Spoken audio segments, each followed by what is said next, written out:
وہ اپنے شوہر کو پیار سے دیکھ رہی تھی۔ وہ اس کو کبھی کبھی افسانوی کردار لگتا تھا، جس کا دل دیوتا کی طرح بڑا تھا، جو محبت میں لاسانی تھا۔ آج وہ ماضی کی سوچوں میں گم تھا۔ اسے 5 سال پہلے کے واقعات یاد آئے تو اس کی آنکھوں سے آنسو امڑ آئے۔ وہ کتنی نادان تھی۔ اگر وہ شخص اسے مل جائے تو اسے قتل کر دے، چاہے بعد میں اسے پھانسی ہی کیوں نہ ہو جائے۔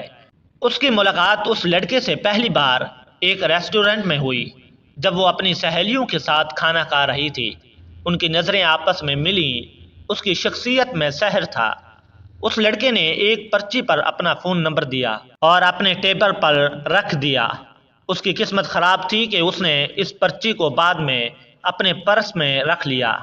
یہ بہت ہی بچکانہ عمل تھا۔ کئی دن بعد اس نے ہمت کی اور اسے فون ملایا۔ اس کی باتوں میں عجیب مٹھاس تھی، جس کی وجہ سے وہ آہستہ آہستہ اس کے قریب آ گئی۔ اس کی فیملی لڑکیوں کی آزادی کی قائل نہیں تھی۔ لڑکیوں کا لڑکوں سے یوں بات کرنے کو معیوب سمجھا جاتا تھا، اس لیے چھپ چھپ کر بات کرتی۔ وہ اس شخص کی تلمساتی شخصیت کے سحر میں گرفتار ہو چکی تھی۔ گھنٹوں فون پر بات کرتی رہتی۔ پھر لڑکے نے ملاقات کے لیے اصرار شروع کر دیا۔ پہلے تو اسے منع کرتی رہی، لیکن ایک دن اس نے ملنے کی حامی بھر لی۔ ریسٹورنٹ میں جب دونوں آمنے سامنے بیٹھ کر پہلی دفعہ بات کی تو اسے بہت اچھا لگا۔ پھر یہ سلسلہ چلنا شروع ہو گیا۔ ہفتے میں ایک دن ملاقات ضرور ہوتی تھی۔ اس کی آنکھوں سے پھر آنسو مڑ آئے۔ وہ ایک دم خیالات کی دنیا میں واپس پہنچ چکی تھی۔ اس نے اپنے شوہر کو ایک بار پھر پیار کی نظر سے دیکھا۔ اسے اگر اس بات کی پرواہ نہ ہوتی کہ اس کی نیند خراب ہو جائے گی تو ضرور اس کے ہاتھ کو چوم لیتی، جس نے اس کا بہت مشکل وقت میں ہاتھ تھاما تھا۔ آج نیند اس سے کوسوں دور تھی۔ پھر وہ ماضی کی دنیا میں واپس چلی گئی۔ اس لڑکے نے اسے پہلی بار اپنے گھر آنے کی دعوت دی۔ اس نے بتایا تھا کہ وہ یتیم ہے، اس کا دنیا میں اور کوئی نہیں۔ اس وجہ سے اس کی ذات سے محبت کی ساتھ ہمدردی بھی تھی۔ گھر میں ملاقاتیں ہونی شروع ہو گئیں۔ پھر ایک دن محبت کے نشے میں وہ گناہ ہو گیا جس کا کوئی عزت دار شخص سوچ بھی نہیں سکتا۔ وہ اس دن بہت روئی تھی کہ اس سے یہ غلطی کیوں ہو گئی، مگر اسے اس لڑکے کی محبت پر بھروسہ تھا۔ وہ اس کی غلطی کو جلد ہی شادی کے ذریعے ٹھیک کر دے گا۔ وہ شادی کا اصرار کرتی تو وہ ہنس کر ٹال دیتا کہ اتنی جلدی بھی کیا ہے۔ وہ بری طرح گناہ کی دلدل میں پھنس چکی تھی۔ پھر اچانک وہ غائب ہو گیا۔ اس کے بعد کبھی اس سے ملاقات نہیں ہوئی۔ اس کا گھر بھی خالی تھا جو کرائے کا تھا۔ اس کے موبائل نمبرز بھی بند تھے۔ اس نے رو رو کر برا حال کر لیا تھا۔ اس کا گناہ اتنا بڑا تھا کہ کسی کو بتا بھی نہیں سکتی تھی۔ اندر ہی اندر گھٹ گھٹ کر جی رہی تھی۔ چند ماہ ہوئے تھے کہ ایک دن اس کا بھائی باہر سے آیا اور اسے مارنا شروع کر دیا۔ وہ بے رحمی سے اسے مار رہا تھا۔ اسے سمجھ نہیں آ رہی تھی کہ اس کا قصور کیا ہے۔ اس نے پوچھا، مگر وہ کچھ نہیں سن رہا تھا، بس وہ مارتا ہی چلا جا رہا تھا۔ جب وہ مار مار کر تھک گیا تو بولا، تم کو شرم نہیں آتی؟ ہم سب کی عزت خاک میں ملا دی، تم مر کیوں نہیں گئی؟ اس کے گرجنے کی آواز سن کر امی اور ابو بھی باہر آ گئے۔ اس کے منہ سے خون بہہ رہا تھا۔ تم کیوں اس طرح بہن کو مار رہے ہو؟ تم کو شرم نہیں آتی؟ ماں نے اس کا سر اپنے سینے سے لگاتے ہوئے کہا۔ بھائی بولا، شرم اس کو نہیں آئی، کسی کے ساتھ منہ کالا کرتی رہی۔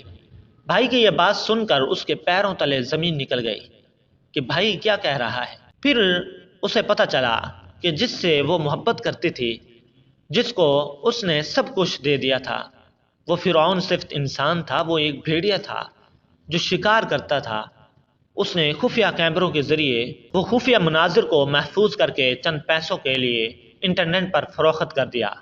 اس کا پیشہ ہی یہی تھا۔ ایسی ذلت کی زندگی سے اچھی موت ہے۔ اس نے زہر کھا لیا، مگر اللہ تعالیٰ کو کچھ اور ہی منظور تھا۔ اس کو بر وقت ہاسپٹل پہنچا دیا گیا۔ اس کی جان بچ گئی۔ گھر والے اس کے بعد وہ علاقہ چھوڑ کر نئے علاقے میں شفٹ ہو گئے۔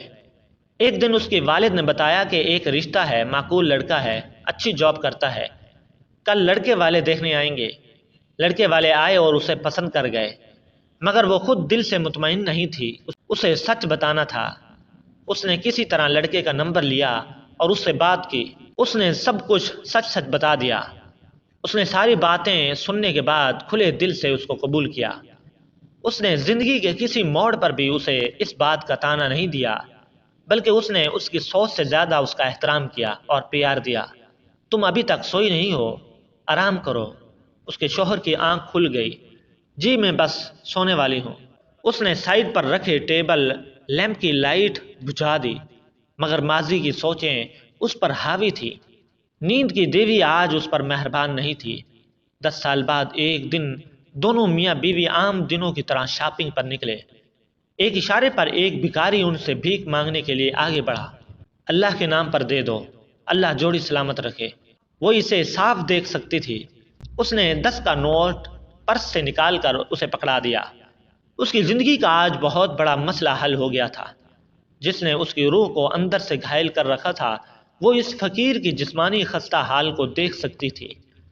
اس کے ہاتھ پاؤں بالکل بیکار تھے، وہ چلتا پھرتا موت کا شاہکار تھا۔ اس نے اپنی آنکھیں بند کر لیں اور گاڑی کی سیٹ سے ٹیک لگا دی۔ واقعی خدا کی لاٹھی بے آواز ہے۔ اس شخص سے کیا بدلہ لینا جو اللہ کے عذاب میں پہلے ہی مبتلا ہے؟ یہ وہ فقیر ہے، وہی شخص جس نے 10 سال پہلے اس کی عزت پر داغ لگایا تھا۔ اس کے دل میں سکون تھا، اس کے بدلے کی آگ آج ٹھنڈی ہو چکی تھی۔ اشارہ کھل گیا، اس نے آنکھ کھولی۔